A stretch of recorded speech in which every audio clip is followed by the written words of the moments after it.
안녕하십니까. 지난 3월 6일 24시간 마라톤 토론 끝에 3차 경제 지원 패키지가 약간의 조정을 거쳐서 상원을 통과했습니다.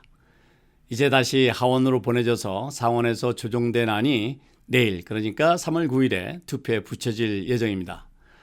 오늘 이 영상을 녹음하는 3월 8일 현재까지는 약간의 반대 의견은 있지만 화요일 하원을 통과하게 되면 이번 주 말까지는 바이든 대통령이 서명하게 될 것으로 미국 주류 언론들은 전망하고 있습니다.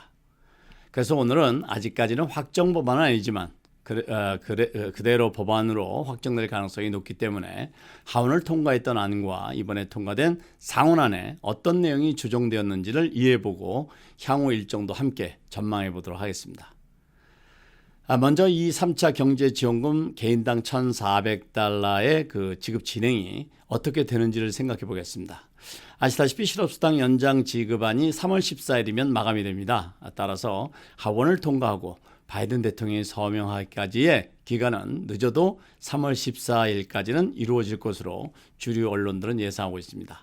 이런 전자에서 각 가정에 배달될 $1,400는 이달 내 또는 늦어도 4월 초에는 받을 수 있을 것으로 보입니다. 일정은 어떤 방법으로 전달받느냐에 따라서 차이가 있을 텐데요.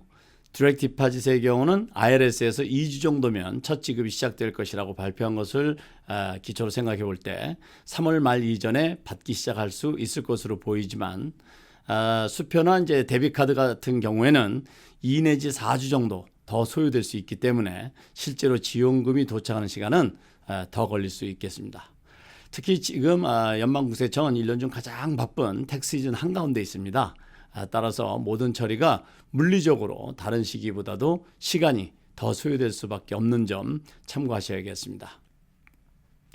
두 번째는 개인당 $1,400 지급되는 소득 기준의 조정입니다.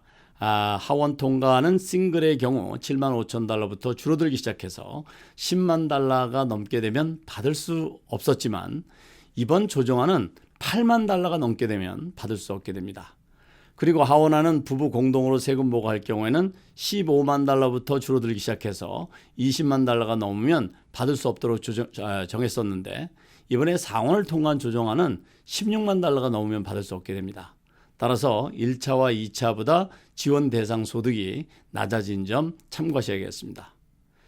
텍스 팔리시 센터에 따르면 이렇게 지원 대상 소득을 제한함에 따라서 약 800만 명이 1차와 2차 때에 비해서 줄어들 것으로 추산하고 있습니다.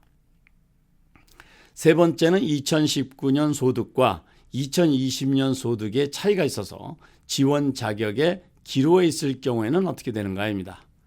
개인당 $1,400를 지급하는 소득 기준을 2019년 또는 2020년을 기준으로 지급하게 되는데요. 아시다시피 지금은 2020년 소득세 신고가 한창입니다. 만약 2020년 소득이 더 낮아서 더 많은 지원금을 받을 수 있는데 2020년 소득세 신고를 아직 마치지 못해서 IRS에서 2019년 소득세 신고한 것으로 기준으로 했다면 납세자 입장에서는 손해를 보게 됩니다. 이 경우는 2021년 소득세 신고를 통해서 2022년도에 그 차액을 환불받으실 수 있으십니다. 따라서 2020년 소득이 낮아서 혜택을 더 받을 수 있는 분들은 서둘러서 2020년 소득세 신고를 하시고 혹시 시간차로 받지 못할 경우에는 2020년도에 잊지 마시고 꼭 챙기셔야겠습니다.